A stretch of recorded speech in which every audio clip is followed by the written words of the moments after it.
Bonjour à tous.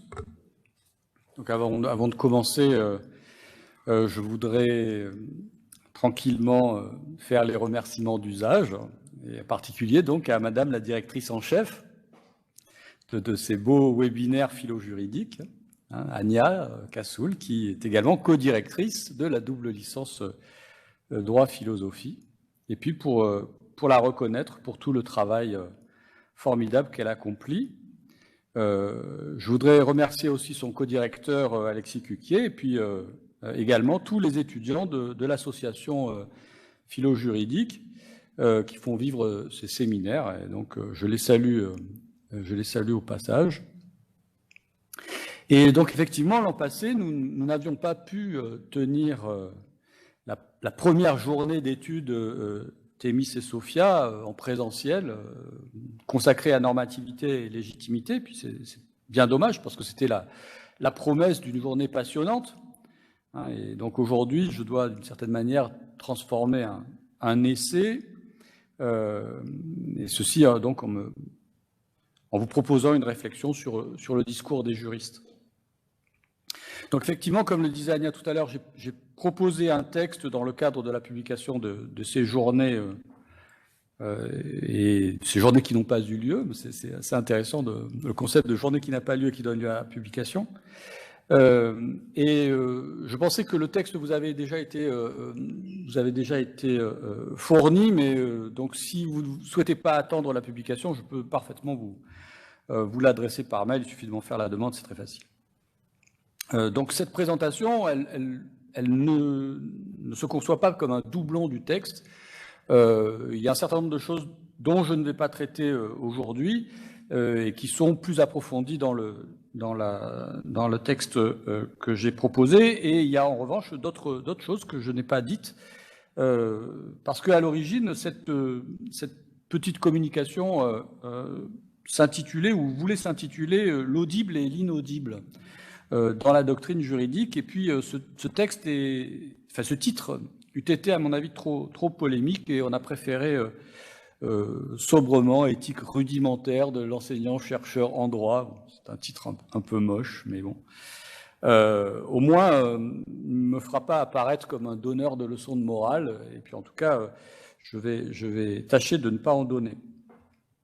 C'est quand même le but de cette communication, un des buts de cette communication, de ne pas passer pour un donneur de leçons.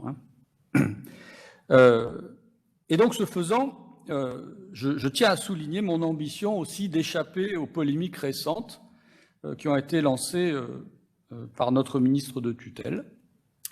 Et j'entends bien qu'on pourrait consacrer quelques minutes à ces polémiques, mais je vais rester très réservé sur un certain nombre de choses qui, à mon sens, ne méritent pas un débat.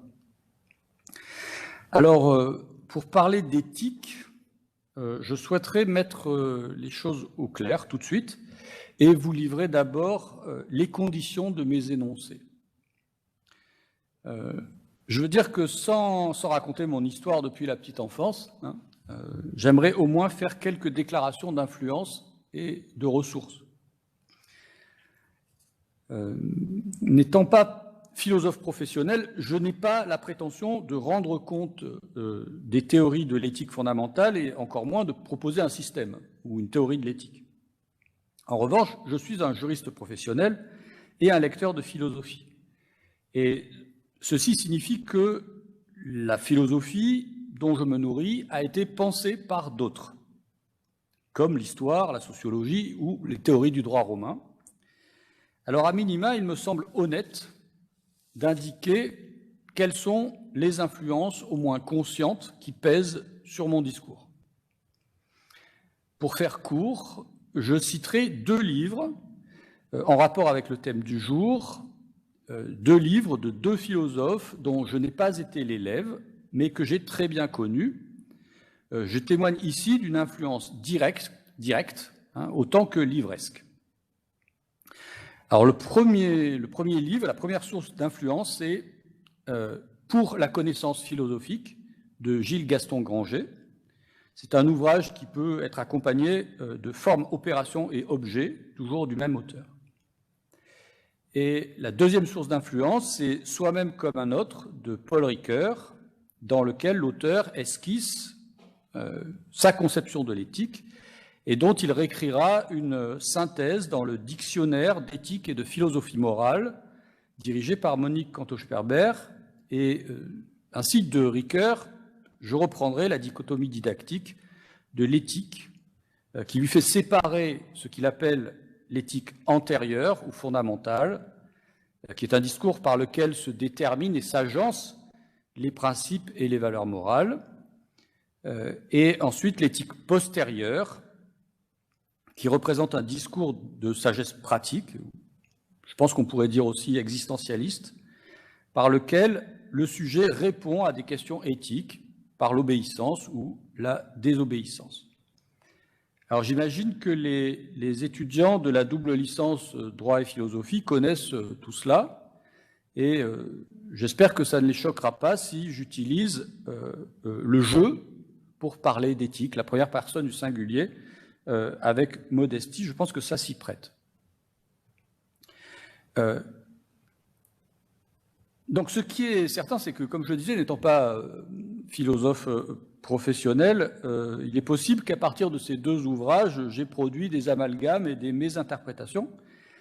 Mais en tout état de cause, en sont dérivées des intuitions sur la théorie de la connaissance, une théorie de la doctrine juridique, une métaéthique, et pour finir, une éthique. Je reçois des influences diffuses et je tente de comprendre, enfin de les comprendre, si ce n'est de les maîtriser. Alors en ce qui concerne les valeurs morales, le bon, le juste, le moral, j'adhère à une philosophie sceptique, dans un sens non péjoratif, à savoir un non-cognitivisme éthique. Je ne me représente pas les valeurs morales comme étant objectivement connaissables. Mais je veux dire ici que les valeurs morales ne sont pas connaissables en tant qu'objets, comme le seraient des objets de science. Et c'est Gilles Gaston Granger qui explique qu'il existe des connaissances sans objet, des connaissances en concept, mais sans objet. Et en ce sens, la philosophie, comme on pourrait dire la dogmatique juridique, se connaît en concept.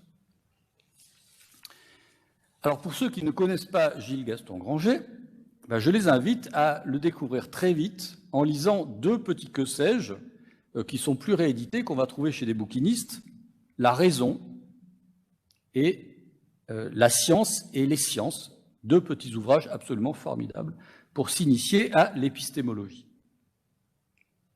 Alors venons-en à présent à la doctrine juridique. Dans la littérature juridique, le terme doctrine possède deux extensions différentes, deux usages linguistiques largement contradictoires, de sorte que doctrine est utilisée soit confusément, soit de manière métonymique, c'est-à-dire volontairement ambiguë. Le premier usage, c'est l'usage suivant. Et on enseigne aux étudiants que la doctrine est d'abord une communauté des docteurs, une communauté savante, une communauté capable d'affirmer des points de vue éclairés, même s'ils sont différents ou contradictoires. Mais cette communauté savante est capable aussi de s'unir pour déclarer une communis opinio doctorum, une solution unique, un point de vue unanime, ou à tout le moins un point de vue largement majoritaire. Mais celui-ci représente-t-il la vérité ou la justice?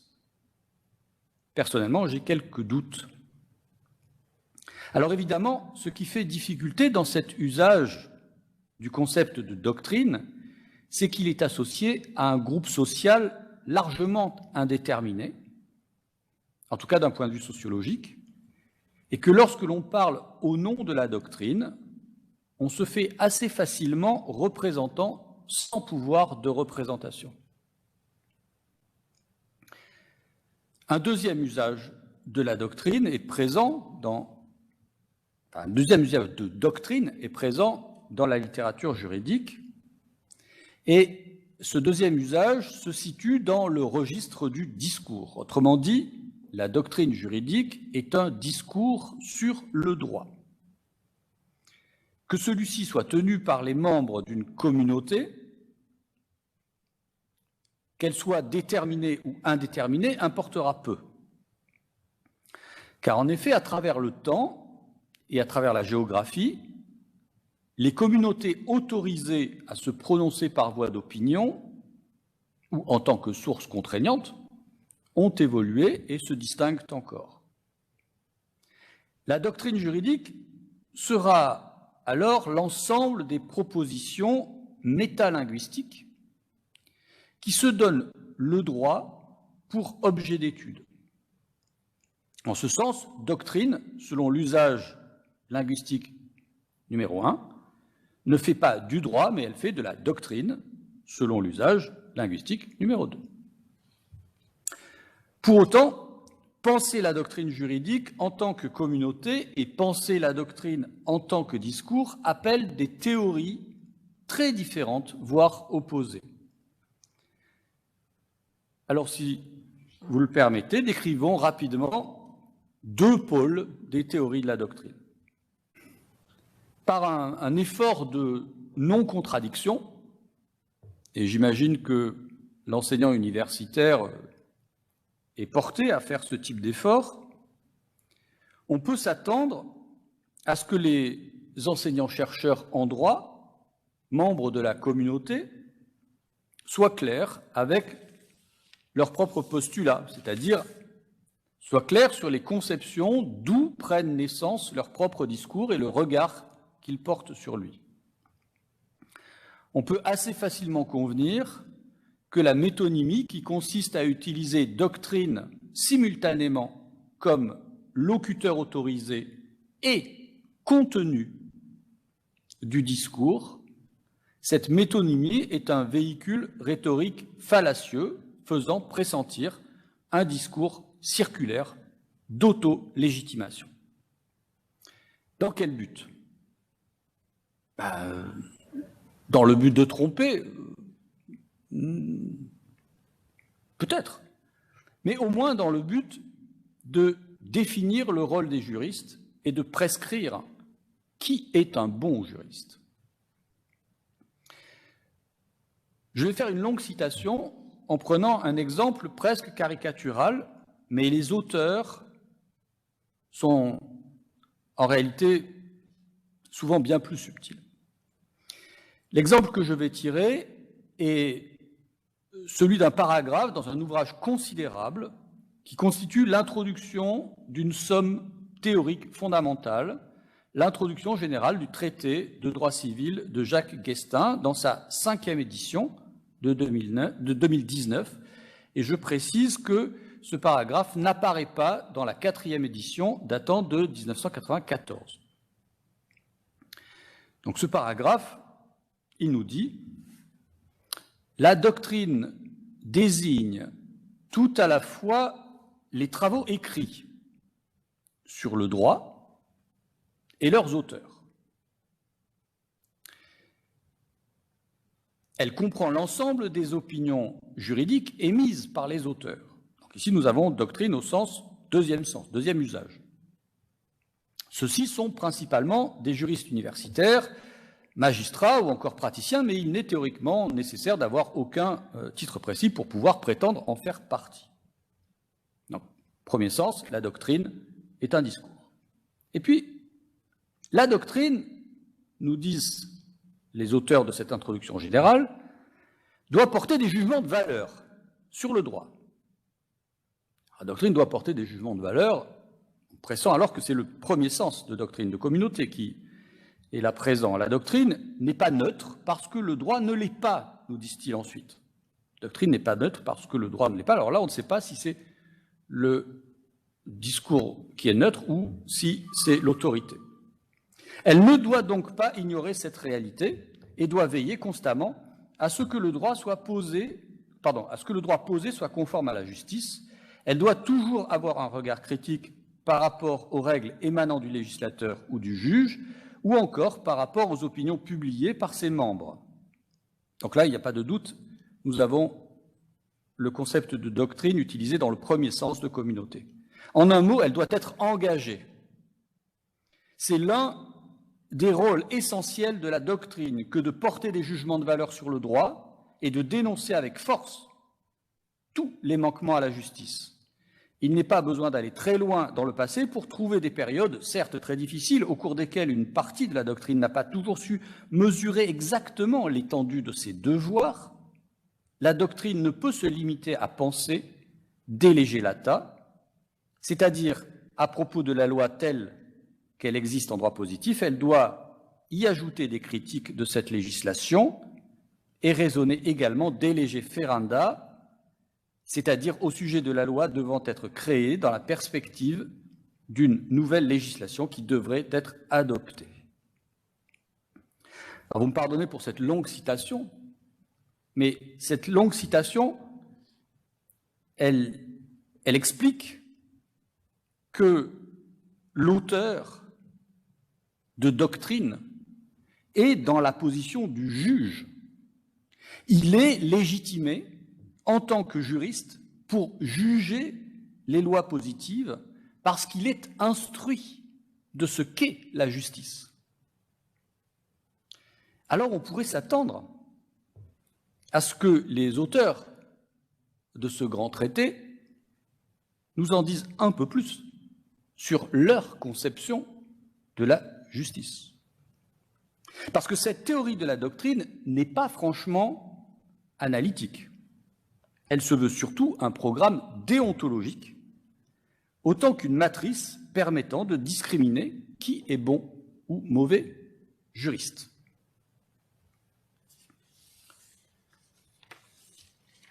Je disais tout à l'heure, ce passage n'apparaît pas dans l'édition précédente, la 4e édition de 1994. Et ce passage fait écho sans doute à une très abondante littérature prescriptive d'avant-projet de loi qui a envahi les genres doctrinaux depuis le début des années 2000, que cela soit du commentaire, d'arrêt ou de texte à la thèse de doctorat. Ça paraît être une nouveauté, mais en réalité, je ne sais pas si c'est une constante. On trouve en tout cas, tout à la fin du XIXe siècle, une présentation absolument équivalente dans le traité élémentaire de droit civil de Marcel Plagnol. Ce traité élémentaire de droit civil de Plagnol est une œuvre révolutionnaire par sa structure et réactionnaire par son contenu. Le traité de Jacques Guestin est, pour le début du XXIe siècle, au moins aussi important. Plagnol nous disait, le jurisconsulte, le juriste, vraiment digne de ce nom, ne se contente pas de résoudre les questions pratiques. Il apprécie et juge les lois. Pour cela, il a besoin de critique et il ne peut posséder cette qualité que par une culture intellectuelle étendue. L'histoire du droit lui fera connaître l'origine des institutions, l'économie politique lui en fera voir les résultats pratiques, la législation comparée lui donnera des points de comparaison empruntés aux législations étrangères. C'est à cette condition seulement que le droit peut remplir sa mission. Cette condition seulement que le droit peut remplir sa mission, c'est qu'il y ait des juristes dignes de ce nom. Un peu plus tard, Georges Ripert, continuateur de Plagnol, va enfoncer le clou après la Seconde Guerre mondiale. Il dira « Un juriste ne doit pas seulement être le technicien habile qui rédige ou explique avec toutes les ressources de l'esprit les textes de loi. Georges Ripert nous dit « Il doit s'efforcer de faire passer dans le droit son idéal moral. Bon, je ne sais pas si vous l'ignorez, mais Georges Ripert fut ministre du premier gouvernement Pétain. Alors, en contrepoint de cette position où le juriste est à la place d'un juge capable de juger la loi et légitimé pour cela, le juriste, entendons le professeur de droit, hein. En contrepoint de cette position, eh bien, Hans Kelsen, philosophe juriste autrichien du début du XXe siècle, propose une théorie pure du droit dans laquelle il va dénoncer ses contemporains, en tout cas ceux qui cherchent à influer sur la création du droit. Kelsen compose une théorie épistémologique et une éthique doctrinale dont l'ambition est d'offrir un outil pour éradiquer les soi-disant méthodes d'interprétation destinées à présenter faussement une vérité comme une vérité scientifique, ce qui n'est en réalité qu'un simple jugement de valeur politique. Donc, la théorie kelsenienne de la doctrine, qui est exposée aux 2 dernières pages, pas aux 10 dernières pages de la deuxième version de la théorie pure du droit, eh bien, cette théorie induit une éthique doctrinale et dessine les traits de la légitimité et de l'illégitimité à parler au nom de la science. Alors, naturellement, les lourdes accusations que Kelsen va proférer à l'encontre de ses contemporains vont produire une réaction parfaitement compréhensible de la part de ceux qui se sentent visés. Et ceux-ci vont s'employer à montrer que la quête de neutralité scientifique, qui anime la théorie pure du droit, cette quête de neutralité scientifique est illusoire ou bien a échoué, est un échec.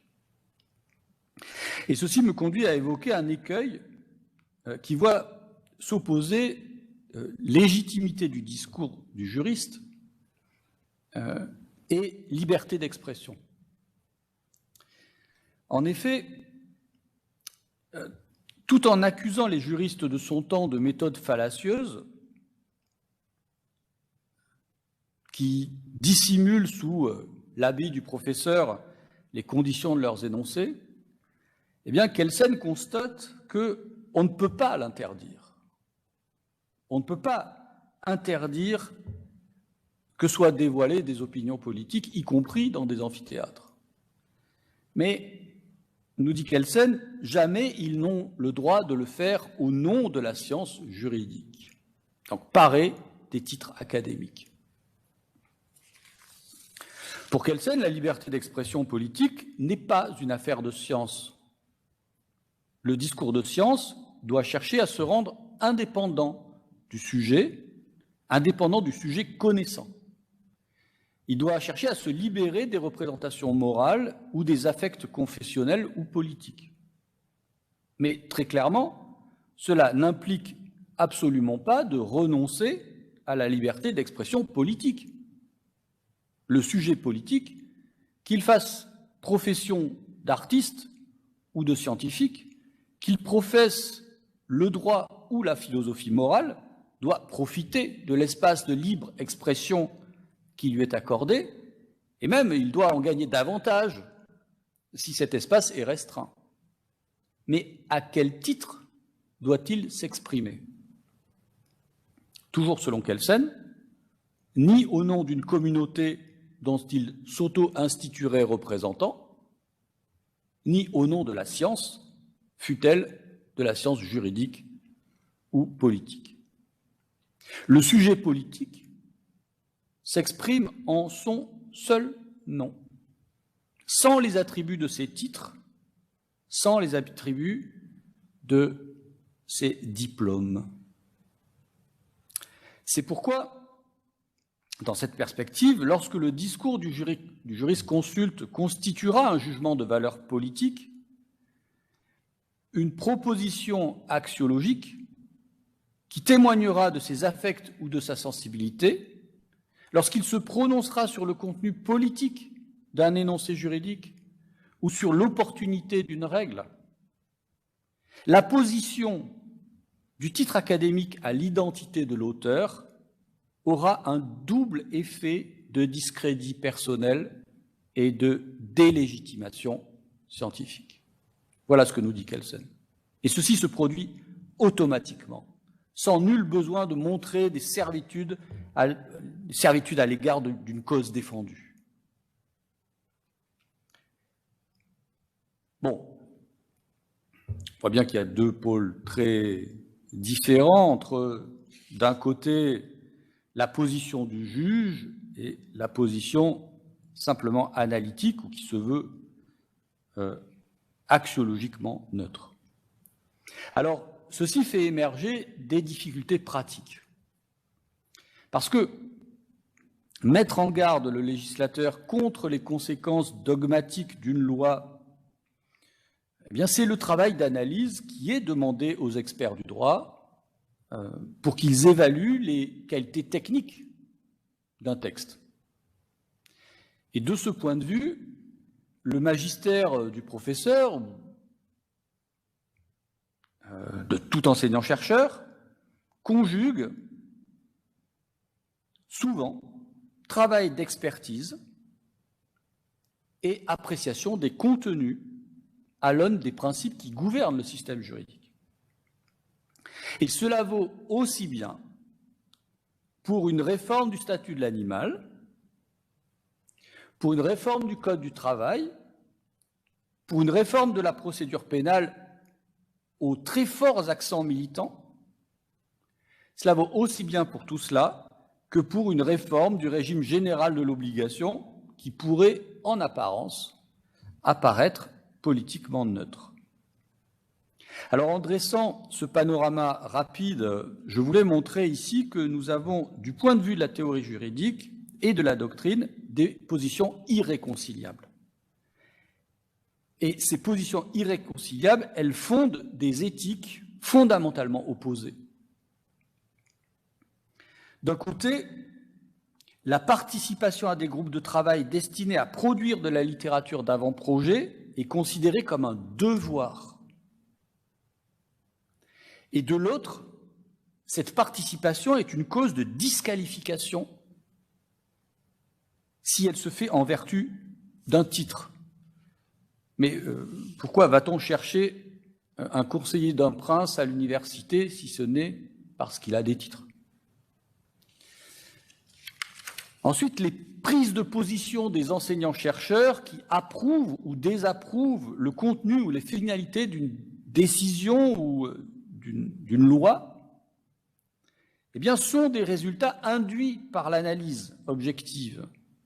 Et d'un côté, pour les tenants de la première thèse, la thèse dans laquelle on voit l'enseignant-chercheur comme un juge de la loi, ces jugements ou ces prises de position sont des actes de connaissance, parce qu'il est de la mission des enseignants-chercheurs de produire de tels jugements.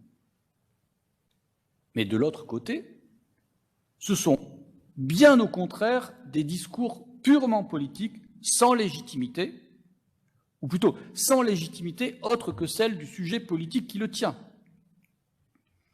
Et il est de la dignité de l'enseignant-chercheur de ne pas créer de confusion dans l'esprit de ses auditeurs et de ne pas user de sa liberté universitaire pour faire revêtir à ses opinions personnelles l'habit du discours de science. Des positions qui sont évidemment irréconciliables. Alors face à ces positions, je voudrais proposer une issue qui ne soit pas celle d'une troisième voie un peu tiède ou illusoire, ou qui ne soit pas celle d'une voie médiane entre ces théories de la doctrine. Et pour cela, eh bien, il me faut répondre à quelques questions qui, au fond, sont assez simples pour un chercheur. Suis-je prêt à dévoiler mes amitiés ou mes inimitiés académiques avec les participants d'un discours doctrinal, d'un débat doctrinal? Je veux dire, est-ce que je suis prêt à dévoiler mes conflits d'intérêts avec les tenants de la thèse que je critique et les convergences d'affect avec ceux dont je soutiens la position? C'est une question très importante parce que c'est celle de l'allégeance. Deuxième question à laquelle je dois répondre pour faire une proposition, c'est: suis-je prêt à resituer mes opinions? Suis-je prêt à resituer mes positions? Ceci revient à se demander à quelles conditions mes convictions pourraient vaciller. Et si tel était le cas, je devrais sans doute imaginer de nouveaux épicycles, de nouveaux équans pour retomber sur mes pattes. Parce que je suis incapable, par définition, de dire à quelles conditions je pourrais changer de paradigme. Et il me semble qu'un chercheur doit à minima se préparer à affronter sa propre révolution. Alors cette question est essentielle parce que c'est celle de l'honnêteté intellectuelle. Mais c'est aussi celle de la corruption. Suis-je prêt à resituer mes positions? Pour combien? En échange de quoi? Une troisième question: suis-je prêt à exprimer sans détour ma conception du monde et partant à dévoiler tout ou partie de mes convictions politiques ou religieuses? Cette question, elle est très délicate parce que elle ouvre la fenêtre de la vie privée. La vie privée n'a pas grand-chose à voir avec la science, enfin. En tout cas, cette question, elle est délicate parce que la réponse n'est pas forcément utile. Mais elle n'est pas utile, cette réponse, si on a répondu à la question qui précède.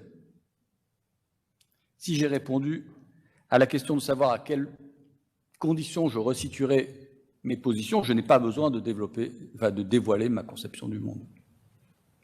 Sinon. Et enfin, une quatrième question: suis-je prêt à exprimer une théorie de mon discours d'enseignant-chercheur en droit? À fournir des raisons et à en permettre la discussion, c'est-à-dire à placer mon discours dans le domaine de la connaissance rationnelle et non de la magie. Est-ce que je suis prêt à placer mon discours sous l'égide de la raison? Voilà, je pense que si on parvient à répondre à ces 4 questions, on peut fournir une réponse à la quatrième. Enfin, aux 3 premières questions, on peut répondre à la 4e question. Alors, je vais essayer de faire une proposition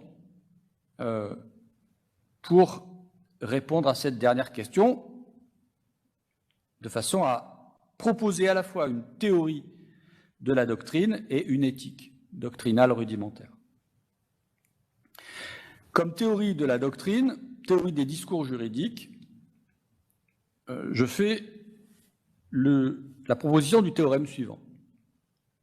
Le discours doctrinal, qui va être qualifié de discours méta-juridique, combine 2 profils. L'un est analytique, c'est un discours qui décrit, et l'autre est rhétorique, c'est un discours qui prescrit. Le discours sur la doctrine, formant alors un discours métadoctrinal, ou une théorie de la doctrine, eh bien, il observe lui-même un double profil, analytique et rhétorique. Le discours relatif aux théories de la doctrine, méta-doctrinal, qui raconte les théories des théories, l'histoire de la pensée juridique ou l'épistémologie juridique, observe encore et rhétorique. Et ainsi de suite, en passant par un discours que l'on peut qualifier de philosophique, lui aussi à la fois savoir et action. Et puis l'histoire de la philosophie, et puis l'histoire de la philosophie, et puis la philosophie de l'histoire de la philosophie. Et ainsi de suite. Et on pourra aussi s'interroger sur les implications morales de la théorie des actes de langage, évidemment. La deuxième proposition que je fais, c'est une proposition d'ordre éthique, en ce qui me concerne. Si la quête de pure neutralité est vaine, ou à tout le moins elle est rendue largement illusoire ou désespérante, il reste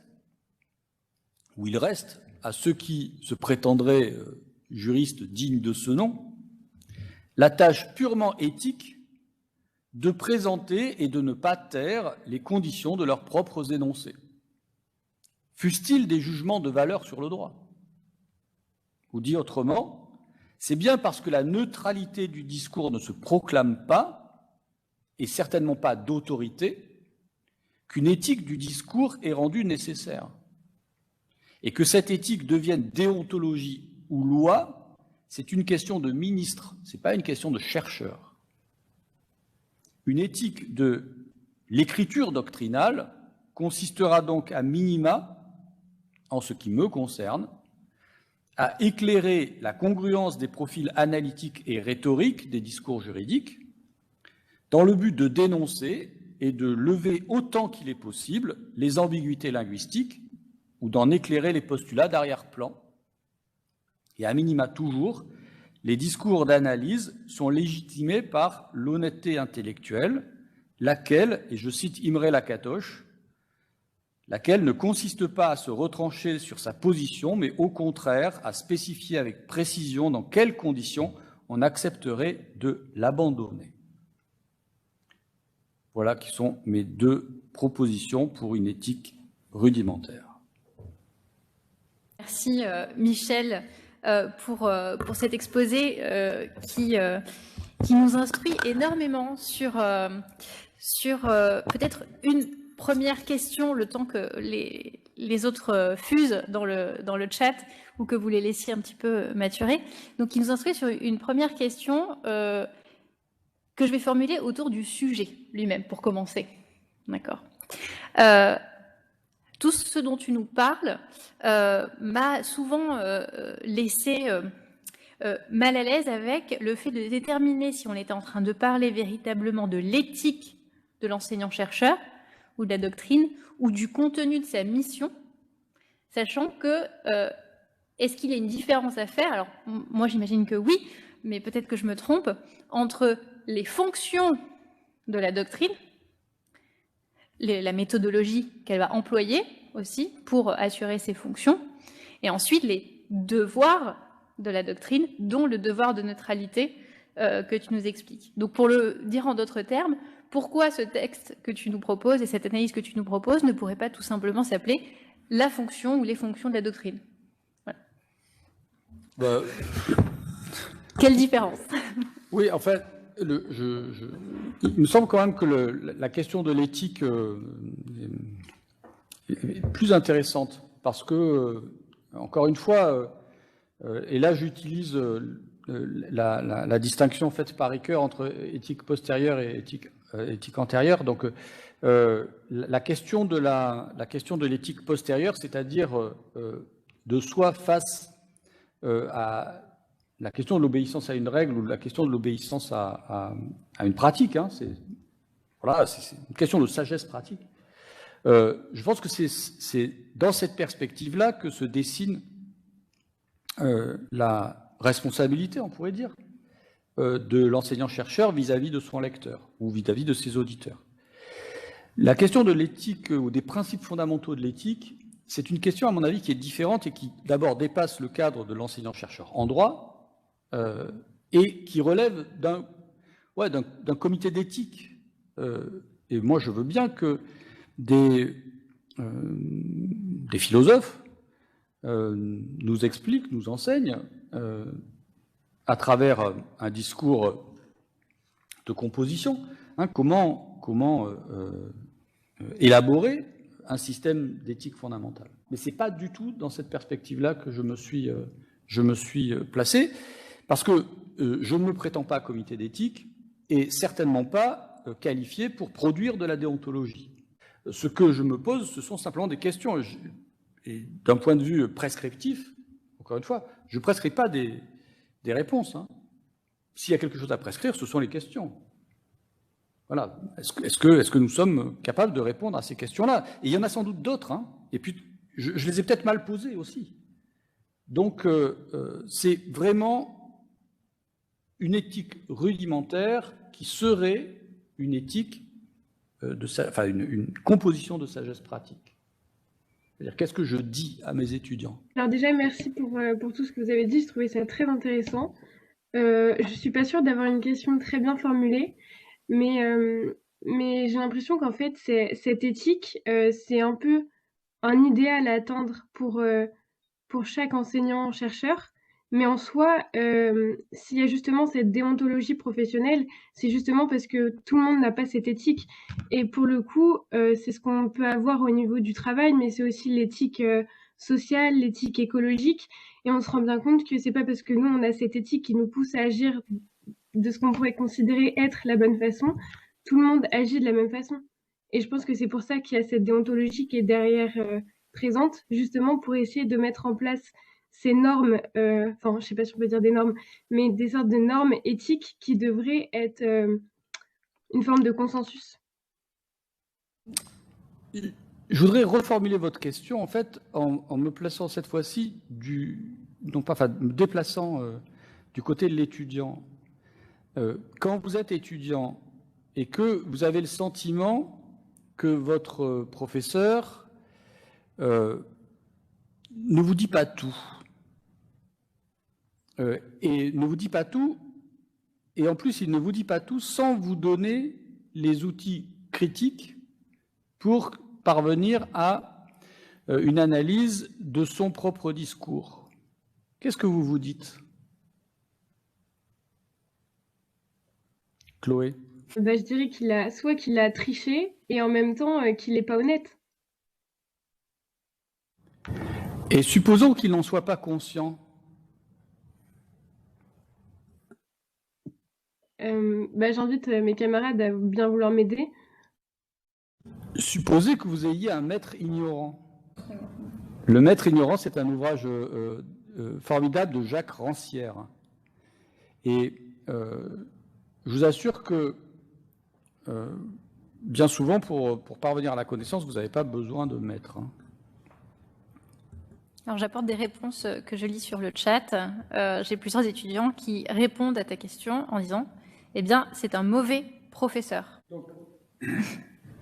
Je pense que vous n'avez pas besoin d'être professeur ou enseignant-chercheur pour vous-même proposer une déontologie de l'enseignant-chercheur.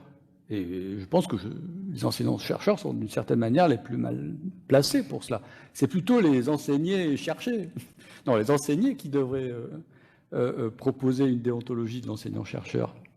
Car a priori, on est là pour quoi faire? Pour vous donner des instruments critiques, pour pouvoir permettre votre développement intellectuel. Et c'est à vous de répondre à ces questions-là.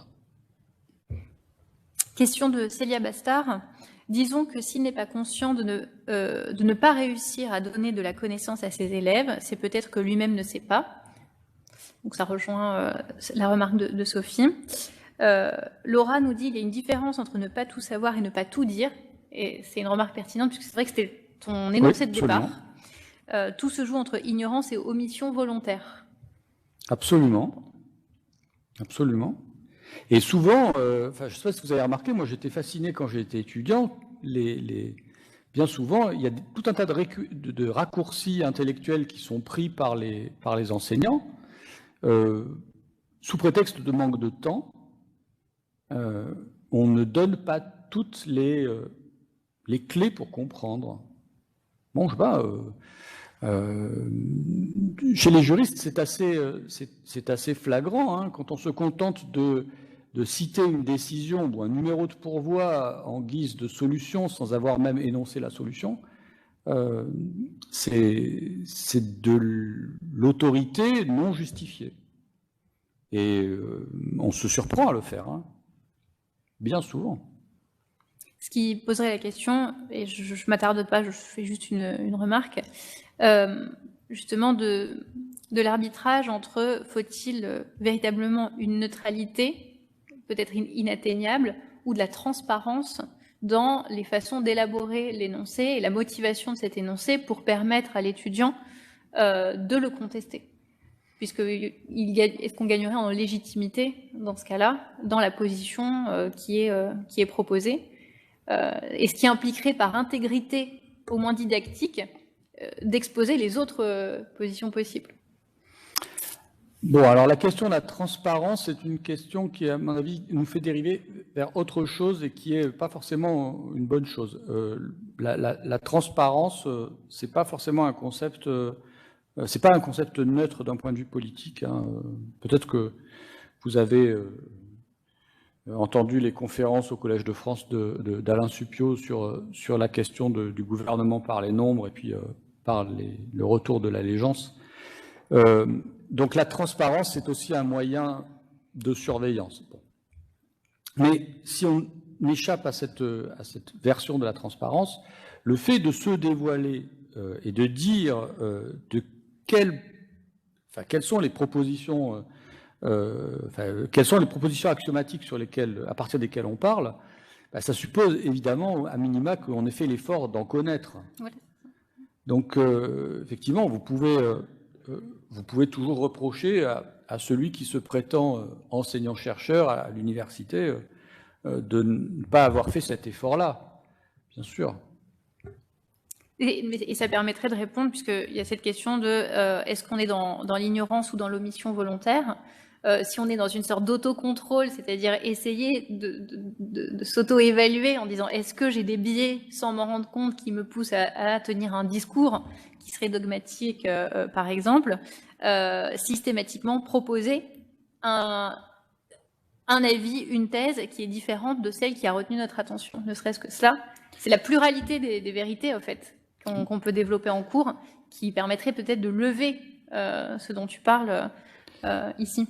Alors, absolument. Je vais répondre à ta question, parce que ta première question était sur la méthodologie, et il se trouve que, bon, j'ai pas développé le troisième aspect, en réalité, de cette proposition, qui serait quelle méthodologie utiliser pour parvenir à, disons, à respecter, tant soit peu, la neutralité dans le discours. Alors, il se trouve que j'ai enseigné longtemps en logique, c'est-à-dire en faisant systématiquement des thèses pour et contre. Donc, poser des questions et argumenter pour et contre, sans proposer de solution à l'issue. Bon, j'utilise que la moitié de la scolastique médiévale, hein, je m'arrête avant la dispositio, et donc je pense que parvenir à cette dialogique, cette mise en regard de thèses contraires, c'est un peu ce que j'ai fait tout à l'heure dans la première partie du discours, ça permet à minima de donner aux auditeurs des possibilités de penser la contrariété, de penser la contradiction et aussi la contrariété. Puis si vous n'êtes pas d'accord avec une des deux thèses, déjà il y en a plus d'une, donc on pourrait très bien en imaginer une troisième. Ça, c'est pas une difficulté. Donc de ce point de vue-là, j'estime que une des méthodologies qui n'est pas suffisamment employée dans les études de droit, c'est l'exercice de contradiction volontaire à travers la dialogique pour et contre. Voilà, ça, je suis pas persuadé que l'on puisse parvenir à une réponse juste, hein. Je veux dire que si vous lisez la rhétorique d'Aristote, vous verrez que dans un sens non péjoratif, la rhétorique permet d'atteindre le juste, parce que le juste a une plus grande propension à convaincre que l'injuste. Je suis pas dans cette perspective-là. Moi, je me sens pas capable d'exprimer des vérités morales. Donc, par contre, ce qui me semble un gage d'honnêteté, c'est de permettre que le débat se fasse. Et pour qu'il y ait un débat, il faut, ça c'est prescriptif, hein, il faut que les arguments soient énoncés, les arguments contradictoires. Et ce qui est tout à fait symptomatique dans l'exercice du commentaire d'arrêt, qui est quand même l'exercice phare de toutes les facultés de droit françaises, pour presque tous les étudiants formés à la culture juridique française, c'est que à partir d'une décision qui est une expression dialogique, hein, Il y a 2 thèses dans un arrêt, dans une décision. Si c'est un arrêt de la Cour de cassation, il y a le pourvoi et le mais attendu. Et si c'est un arrêt de cassation, on a l'arrêt de la Cour d'appel et la décision cassante. Il y a toujours une dialogique. Et pour autant, on fait des commentaires d'arrêt qui suppriment la dialogique, qui sont des perspectives sur des portées et des choses qui sont totalement inventées. Donc voilà, c'est aussi accompagnant cette théorie de la doctrine, théorie de l'enseignement, éthique doctrinale, que je pourrais aussi vous parler une prochaine fois de la dialogique pour et contre. Émerge quand même la préoccupation peut-être d'affiner la différence de traitement dans ton éthique des activités d'enseignement et des activités de recherche. Est-ce qu'elle est pertinente? Est-ce qu'il faut réfléchir, penser différemment l'éthique quand je suis en train d'agir en tant que chercheuse et l'éthique quand je suis en train d'agir en tant qu'enseignante, sachant que potentiellement je n'utilise peut-être pas la même méthodologie puisque les objectifs déjà ne sont pas les mêmes. Et quels effets sur les règles que tu proposes? Seulement de ce point de vue-là. Hein. Oui, non, mais évidemment, il faudrait peut-être être plus subtil. Bon, sur la question de l'enseignement, on peut avoir une double approche. Hein. Soit on considère que le savoir se transmet comme une tradition, hein, et pourquoi pas? Alors dans ce cas-là, effectivement, j'ai quelque chose et je le donne, je le remets. Ou alors là aussi, on fait de l'enseignement dialogique, mais dans un autre sens, par opposition au monologue, on permet l'intervention d'un cadre d'expression où il n'y a pas nécessairement une autorité du magistère. Moi, je ne suis pas persuadé qu'il y a une transmission d'un savoir. Vraiment. J'apprends autant des étudiants que ce que j'espère ils peuvent apprendre de mon discours. Et quant à la question du chercheur, c'est différent, parce que qu'est-ce qu'on découvre en droit? Qu'est-ce qu'il y a à découvrir en droit? Bon, on peut inventer des concepts, on peut imaginer des théories explicatives, mais de mon point de vue, produire un discours prescriptif, c'est pas un discours qui se tient dans un lieu de recherche. Je veux dire, un juriste ou un enseignant-chercheur, s'il produit une règle comme résultat de sa recherche, et ça arrive très souvent que des thèses de doctorat se terminent par des propositions de thèses qui sont en réalité prescriptives, bien, si on est kelseyien, on va considérer que ça discrédite la totalité du discours. Moi, j'en suis pas là, mais je trouve quand même que c'est quelque chose qui fait tâche dans un discours analytique que de ne pas pouvoir s'empêcher de faire un avant-projet de loi. Non, c'est pas sérieux. Un chercheur n'est pas un assistant parlementaire. Alors je transmets toujours, on a Claire Joachim qui nous dit une transmission de méthode plus que de connaissances peut-être en ce qui concerne l'enseignement. Ah oui, une variété d'enseignement, un enseignement de métadiscours, oui, bien sûr. Ça, au moins, ça c'est faisable. Ça c'est faisable d'enseigner des théories, de faire partager des théories. Et peut-être pour la recherche, de faire en sorte que les étudiants, quand ils sont à un niveau avancé, combinent leur apprentissage avec l'influence ou l'intuition du professeur qui met en place une théorie. Mais encore une fois, qu'est-ce qu'on invente en droit? Qu'est-ce qu'on invente? Des concepts, voilà. On invente des concepts. Et voilà, je partage avec Gilles Granger l'idée que le discours ou la science du droit, comme la philosophie, c'est un discours de connaissances, mais de connaissances en concept, pas de connaissances objectives. Alors, je trouve quand même que toutes ces remarques me renvoient à ma première observation, c'est que j'ai quand même l'impression que le contenu de l'éthique, fût-elle rudimentaire, est inextricable du débat sur la définition du rôle de la doctrine, qu'il s'agisse du rôle de l'enseignant que du rôle du chercheur. Doit-il proposer? Doit-il transmettre? Doit-il critiquer la norme? C'est difficile d'élaborer la règle éthique sans finalement comprendre qu'est-ce qu'on attend de la doctrine. Tu vois ce que je veux dire? Je parle du contenu de sa mission, en fait. Oui, mais... Pourquoi l'enseignant est-il embauché? Pourquoi le chercheur est-il recruté? Il y a un désaccord profond, d'ailleurs, dans les thèses, je trouve, que tu présentes, qui, moi, me saute d'abord aux yeux dans les attentes qui sont dédiées à l'activité doctrinale, plus que dans les devoirs qui doivent ensuite encadrer ces activités. Tu vois ce que je veux dire? Oui. Dans ta journée quotidienne, dans ce que tu dois produire, qu'est-ce qu'on attend de toi, enseignant-chercheur, en droit? Tu vois? La réponse est assez simple. On produit du discours et du discours d'interprétation. Voilà. Par contre, c'est de l'interprétation qui n'est pas, si je reprends les termes de Kelsen, c'est pas une interprétation authentique. C'est-à-dire qu'on produit des significations possibles, d'énoncés linguistiques. Et c'est déjà beaucoup.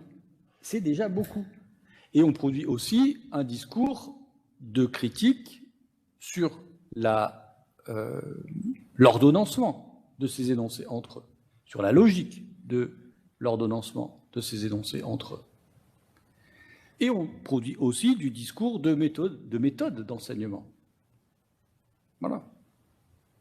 Mais est-ce qu'on a besoin, pour enseigner le droit, c'est-à-dire le droit tel qu'on se le représente, est-ce qu'on a besoin de faire des propositions de réforme législative? Encore une fois, je me pose sans arrêt cette question-là. Est-ce qu'on a besoin de dire, et vous pouvez faire le test en faisant une recherche booléenne sur Google, vous allez voir, est-ce qu'il y a des commentaires d'arrêt par lesquels les commentateurs disent que la Cour de cassation a jugé à bon droit que la solution appliquée était bonne?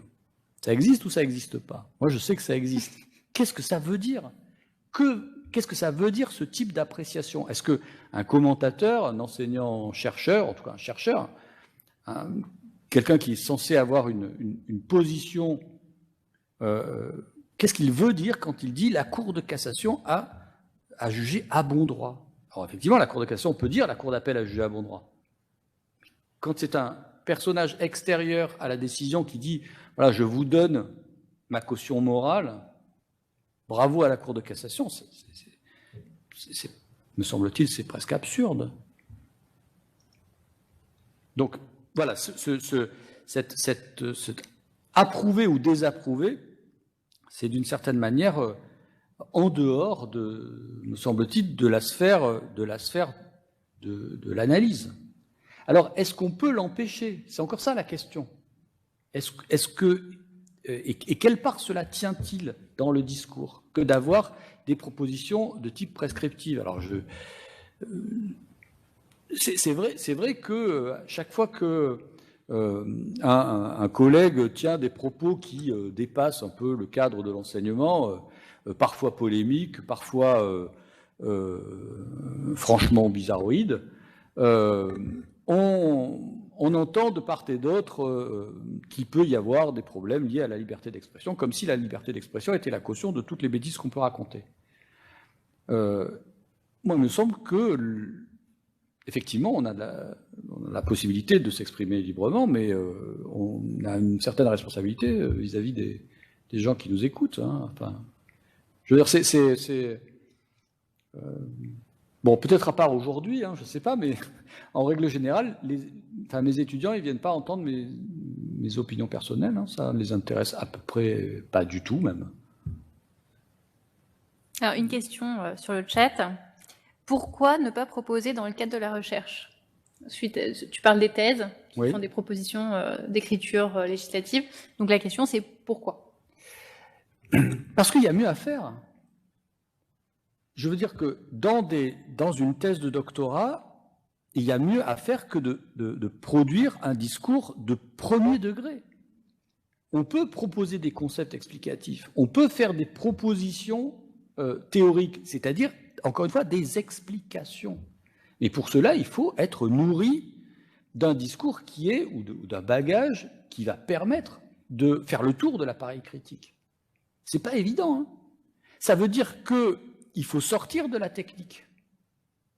Et quand on a été formé comme étudiant en faisant de la technique juridique en première année, en deuxième année, en troisième année, quatrième année, cinquième année, qu'on devient doctorant et qu'on n'a pas ou pratiquement pas eu ni d'enseignement, ni d'appétence pour la théorie ou la philosophie, pour l'histoire ou la sociologie, mais quel point de vue externe va-t-on pouvoir tenir devant un énoncé juridique? On va très probablement et inconsciemment se contenter d'un point de vue circulaire. Les arrêts de la Cour de cassation démontrent ce que dit la Cour de cassation.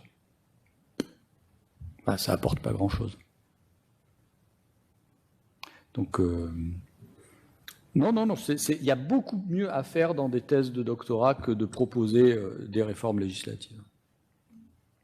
Intervention de Marianne Forabad. Le problème, n'est-ce pas qu'on n'enseigne pas assez de philosophie et de théorie du droit dans les facultés? Cela produit des enseignants-chercheurs pensant très sincèrement que produire un discours de sciences juridiques, c'est montrer par différents moyens que telle solution ou telle interprétation est la vraie. Comment quand on lit en réalité, est-ce que tu veux prendre la parole au micro? On coupe nos micros. Voilà telle ou telle interprétation, tel ou tel commentaire, telle ou telle solution, mais en réalité, la bonne solution, c'est celle-ci ou une autre. C'est-à-dire que le chercheur, alors ou l'enseignant, mais ça peut être aussi le chercheur, même si la dimension est évidemment différente en fonction du public auquel on s'adresse, propose des choses qui, dans son esprit, dans son propre jugement, sont les bonnes. Et c'est vrai que Claire disait dans le chat que c'est tout l'enjeu de la formation doctorale.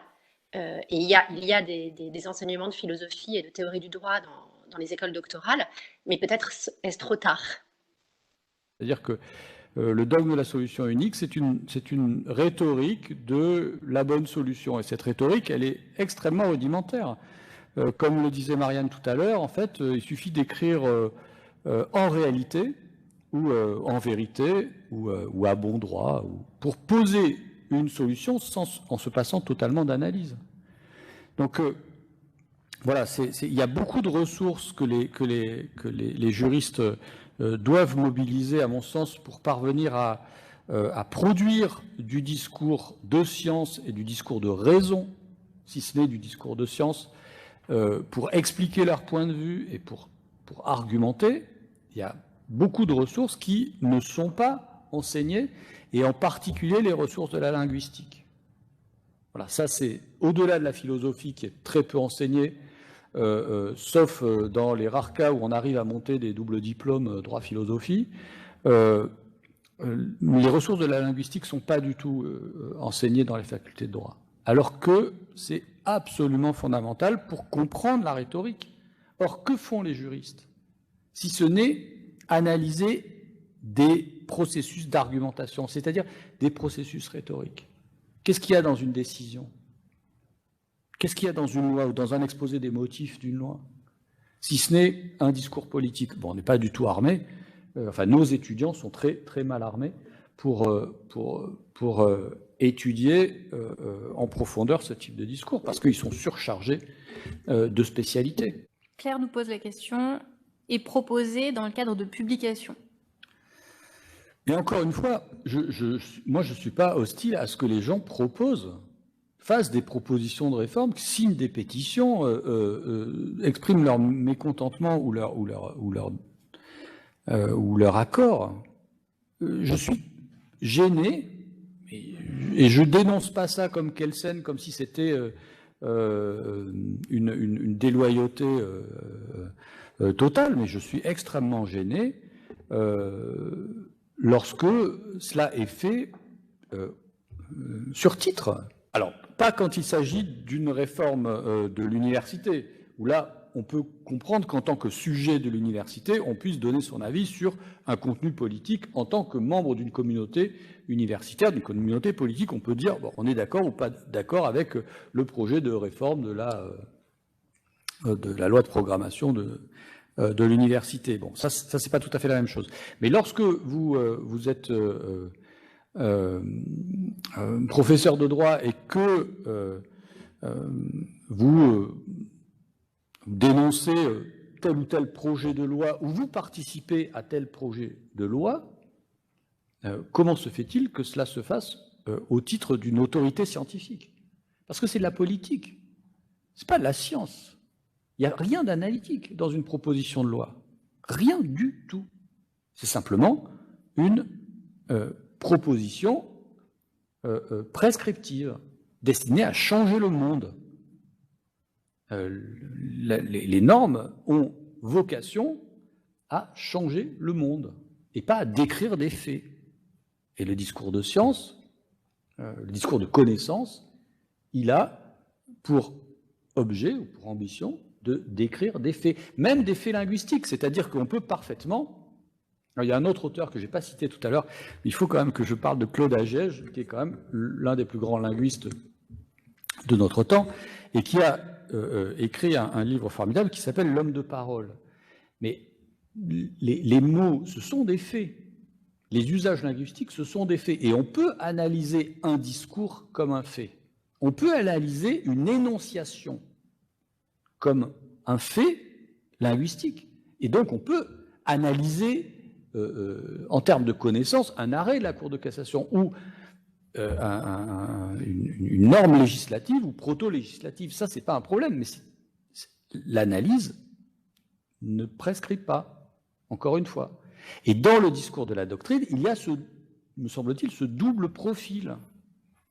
On ne peut pas interdire à l'enseignant-chercheur de produire des prescriptions, mais qu'il dise, à minima, d'où il parle.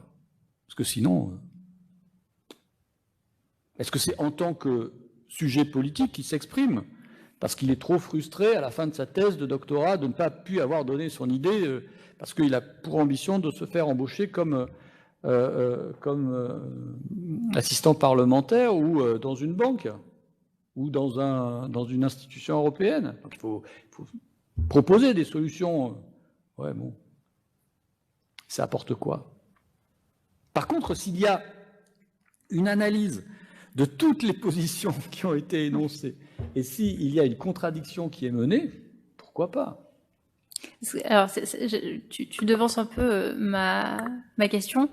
Et imaginons que l'étape prescriptive ne soit pas une étape qui se substitue à l'analyse, d'accord, et qui ne prétende pas être de l'analyse, mais qui soit une étape en parallèle, conceptuellement liée à l'étape analytique, voire même que l'étape analytique contribue à une phase délibérative avec des éléments motivationnels qui conduisent à une prescription.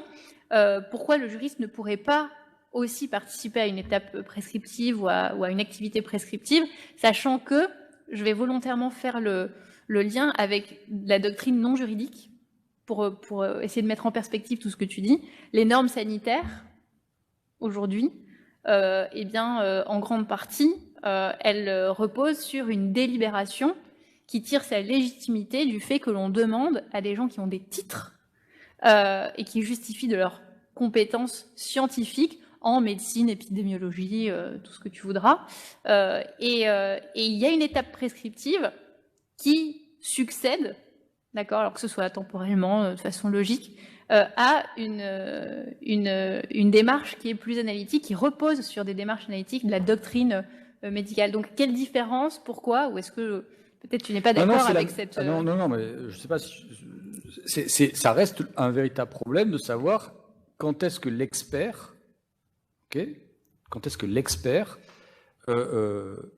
prend une décision. Est-ce qu'il prend une décision en ne proposant qu'une issue?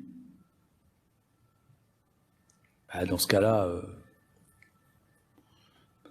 c'est pas le politique ou c'est pas le juge qui va prendre la décision, c'est l'expert. Et dans ce cas-là, qui est le juge? Qui est le politique?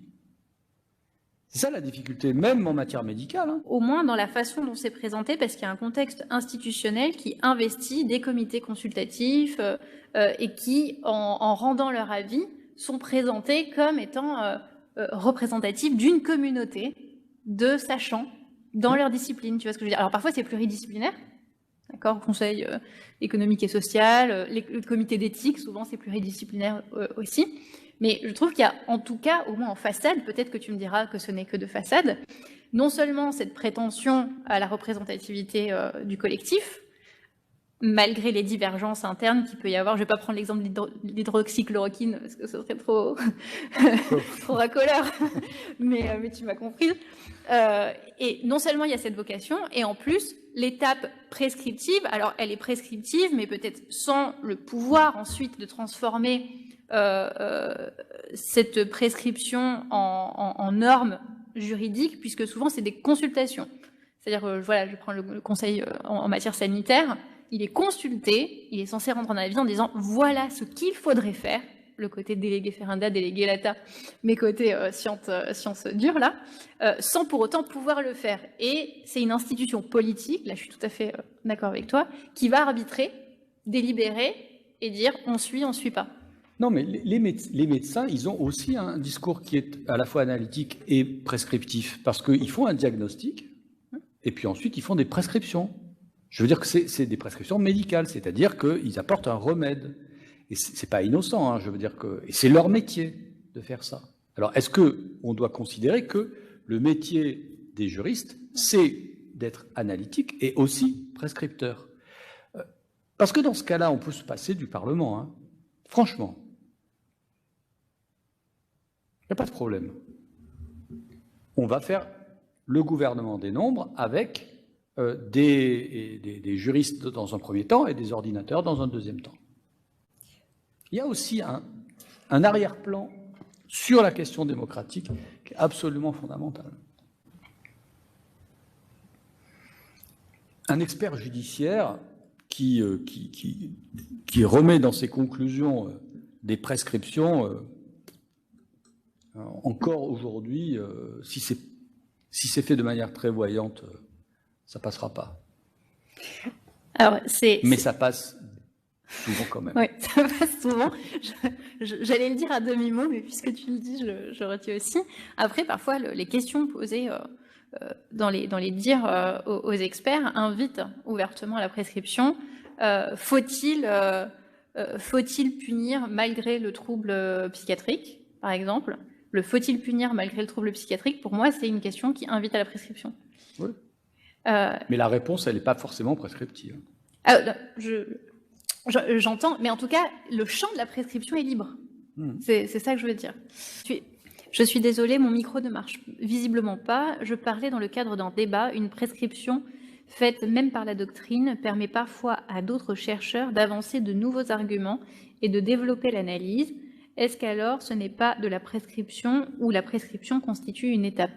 Oui, mais ça, effectivement, mais quand on a des propositions de type scientifique, des propositions méthodologiques, des propositions pour aller plus loin, oui, ça fait avancer le débat. Mais encore une fois, il faut toujours se poser la question de savoir si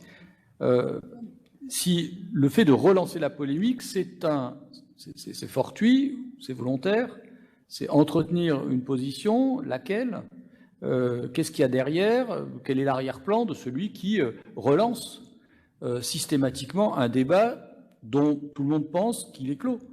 Il ne faut pas non plus être naïf. Il y a certains débats qui sont clos faute de combattants. C'est souvent ce qui se passe. Par exemple, on n'entend plus parler du problème de la réalité des personnes morales. Enfin, depuis 1966, après tout, on considère que les personnes morales sont des fictions. Il n'y a pas de problème.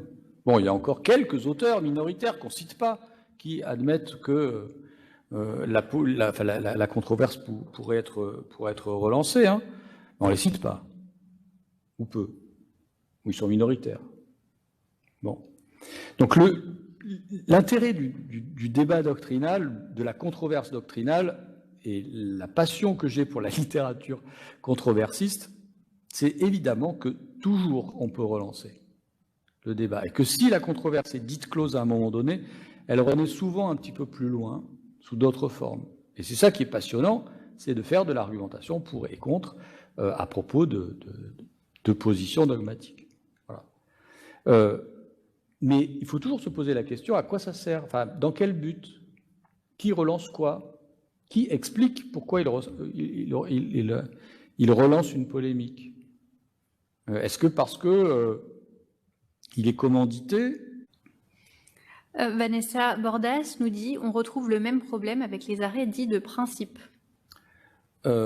Oui, mais ça c'est le problème récurrent et fondamental de l'interprétation de l'article 5 du Code civil.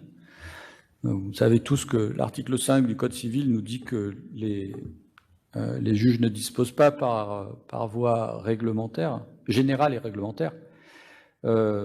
Et pour autant, on a inventé les grands arrêts, les arrêts de principe, et la Cour de cassation, le Conseil d'État surtout, hein, ont élaboré des normes qui ont une vocation à s'appliquer au-delà, hein, du lien dans le litige, hein, de la relativité du litige.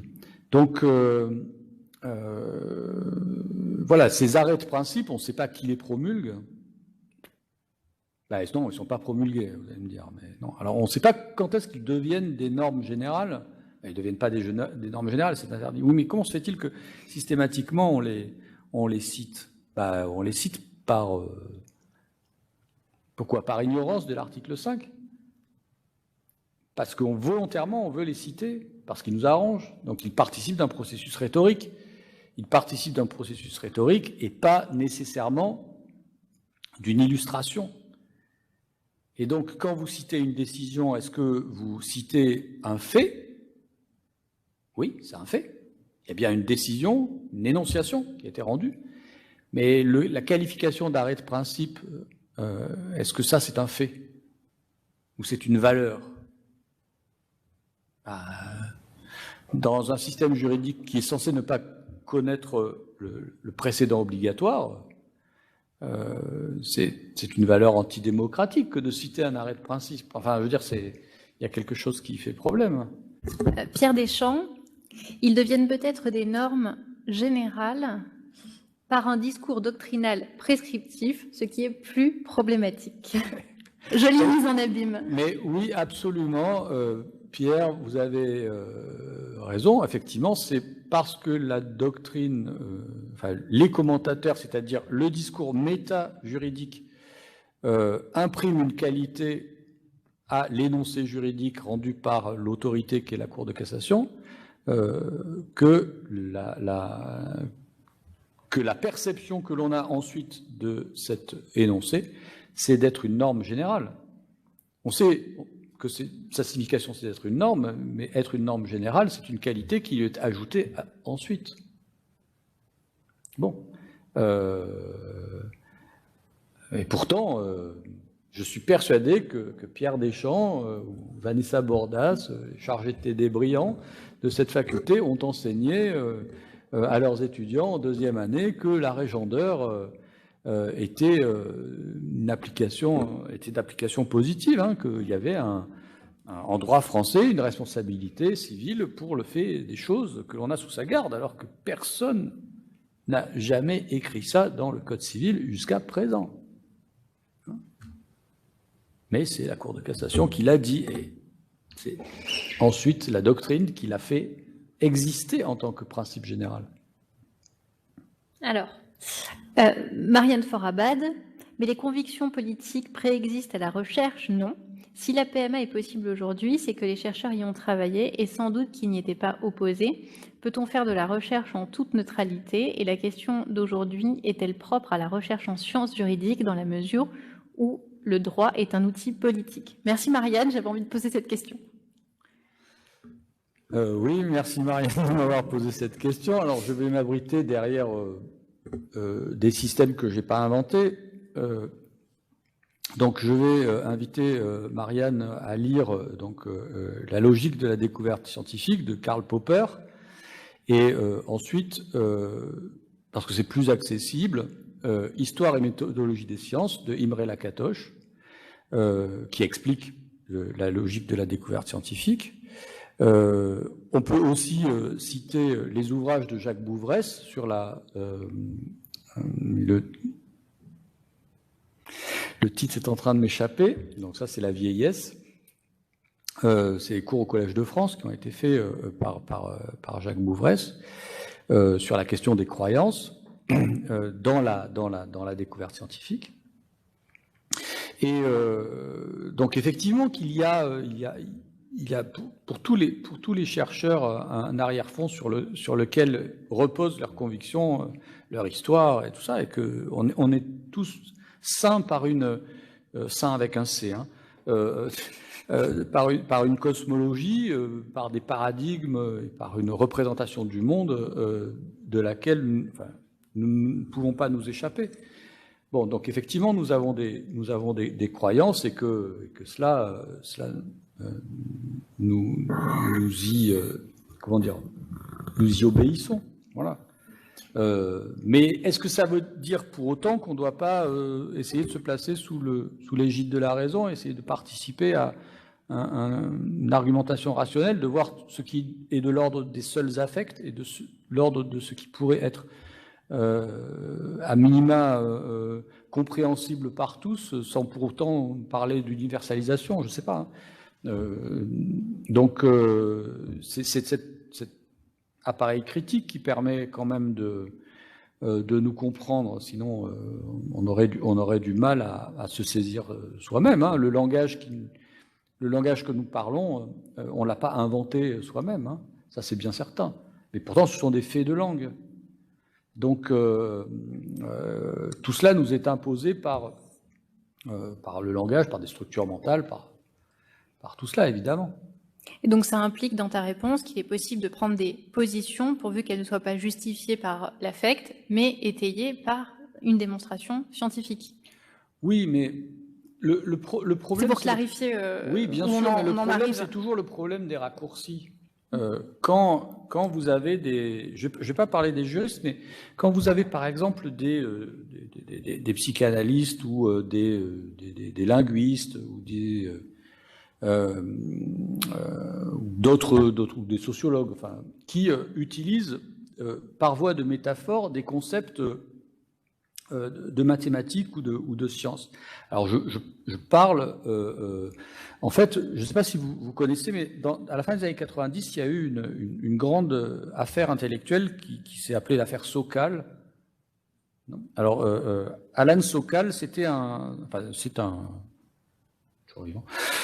Alan Sokal et Jean Bricmont, ce sont deux spécialistes de physique qui ont, à la fin des années 90, imaginé écrire un article de sciences sociales et qui ont adressé à une grande revue américaine de sciences sociales qui a été publiée. Et quelque temps plus tard, ils ont dénoncé la supercherie en disant qu'ils avaient raconté absolument n'importe quoi, mais tout cela paraît et habillé avec des analogies, avec des formules mathématiques, avec des théorèmes mathématiques, avec des théorèmes physiques, etc. etc. Et ils ont dénoncé cette supercherie dans un ouvrage qui s'appelle « Les impostures intellectuelles », dans lequel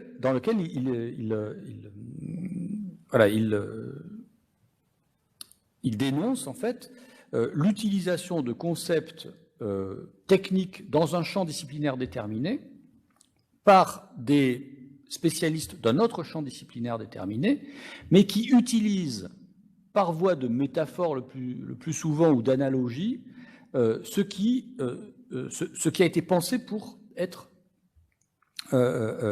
dans un ailleurs scientifique. C'est un dévoiement. En fait. Alors, l'idée, c'est de dénoncer l'utilisation du théorème de Gödel par on va dire, par une rhétorique de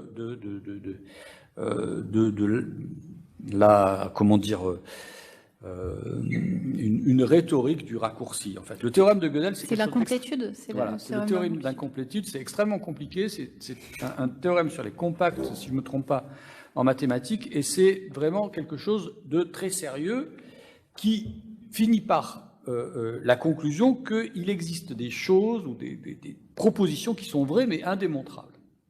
Mais extrait de son contexte, il existe des propositions vraies et indémontrables. Si on le sort de son contexte très technique, eh bien, on peut faire dire absolument n'importe quoi à cette phrase. Il existe des choses vraies et indémontrables. Tout est permis. Et donc, la dénonciation de l'utilisation par des pseudo-scientifiques, en fait, alors vous verrez qui est visé dans cette dénonciation, mais l'utilisation par ce théorème extrêmement sérieux par des auteurs qui n'y connaissent à peu près rien, ça a pour fonction de légitimer ce discours qui est en réalité un discours de magie. Alors, si vous ne voulez pas lire tout ça, parce que c'est trop long, il y a une conférence qui doit être encore sur Internet, qui a été prononcée donc, par Jacques Bouvresse, que je citais tout à l'heure, qui s'intitule « Qu'appelle-t-il penser ?» et qui est, je crois, qui a été donnée à l'Université de Genève donc, à la fin du XXe siècle. Vraiment, lisez « Qu'appelle-t-il penser ?» C'est vraiment quelque chose de fondamental pour permettre de se placer sous l'égide de la raison. Ça permet au moins de limiter les bêtises que l'on s'apprête à dire quand on veut emprunter à la mathématique des procédés qui lui appartiennent. Théorème qui a été appliqué en sciences juridiques. Et bien sûr. Une question de Rudy Laher. Est-ce que la science juridique n'aurait pas nécessairement perdu son statut de science depuis que le droit romain n'est plus considéré comme la ratio scripta ou puiser le juste objectif? Donc le juste objectif au sens chrétien, en réalité, c'est quand même assez curieux. Je sens que je vais faire de la polémique là. C'est quand même assez curieux que je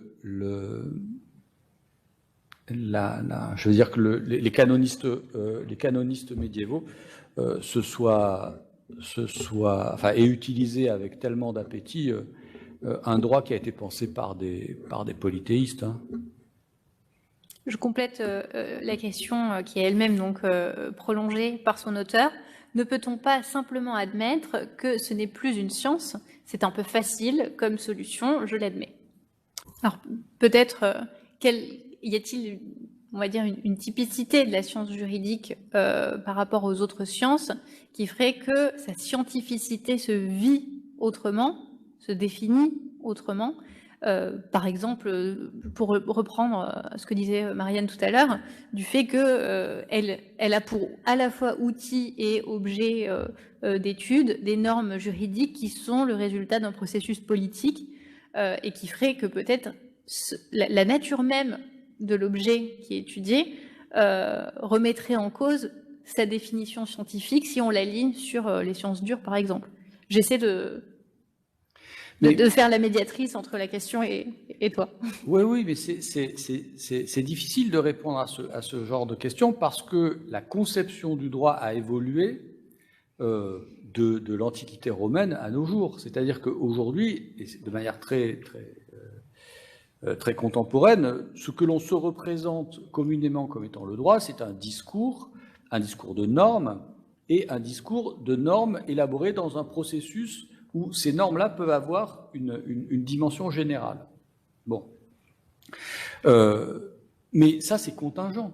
C'est-à-dire que c'est grosso modo la conception du droit que l'on a depuis qu'on a admis, avec les siècles des Lumières, que la loi devait tenir lieu de droit. Alors, il est évident que pour les juristes romains du IIIe siècle, au IVe siècle avant Jésus-Christ, au moment où il y a la constitution du ius civile par rapport au droit des pontifes, c'est-à-dire à partir du moment où il y a l'émergence d'un discours laïque par rapport à un discours religieux, peut-être que c'est à ça que l'auteur de la question fait référence, c'est-à-dire à partir du moment où on pense concevoir le ius, donc à cela, effectivement, il y a des représentations très différentes du droit à ce moment-là. Et on a des représentations qui sont extrêmement différentes du droit, parce qu'il ne faut pas penser que le droit romain, il a été univoque. Il faut faire de la micro-histoire en droit romain, c'est très important. C'est pas des généralités, le droit romain, c'est un droit qui s'est appliqué vraiment. Et il faut chercher la casuistique romaine, c'est extrêmement important. Et les concepts ont évolué en droit romain pendant 8 siècles. Et donc, dire c'est la raison objective, ça c'est un discours du Moyen-Âge, médiéval. Le droit romain, il n'a pas du tout cette prétention-là, en tout cas, si on essaie d'articuler période après période la représentation du droit, du ius civile chez les Romains. Et puis, le droit tel qu'il se représente au Moyen-Âge, si on adhère à une perspective thomiste ou aristotélico-thomiste, effectivement, vous avez ce droit objectif. Donc, pour saint Thomas, utilisant Aristote, le droit, c'est une représentation d'une médiété entre un excès et un défaut. Enfin, il utilise le 5e livre de l'Éthica Nicomaque pour expliquer qu'il n'y a de droit, qu'on ne peut atteindre le droit que par la casuistique, que par l'empirisme. Et que s'il existe des lois naturelles et des lois, on va dire, qui nous seraient données par Dieu, la connaissance de ces lois est nécessairement indéterminée. La détermination du juste pour saint Thomas et pour on va dire le droit naturel classique, cette connaissance, elle se fait par la casuistique, donc point par point. Donc il n'y a pas de règle générale. Le droit, il n'est pas vécu selon des règles générales. Et c'est seulement avec on va dire, l'essor de l'humanisme et puis ensuite avec le droit naturel classique que l'on parvient à ce résultat que la loi devient du droit. Il fallait entendre ici droit naturel moderne, c'est un petit lapsus que j'ai fait.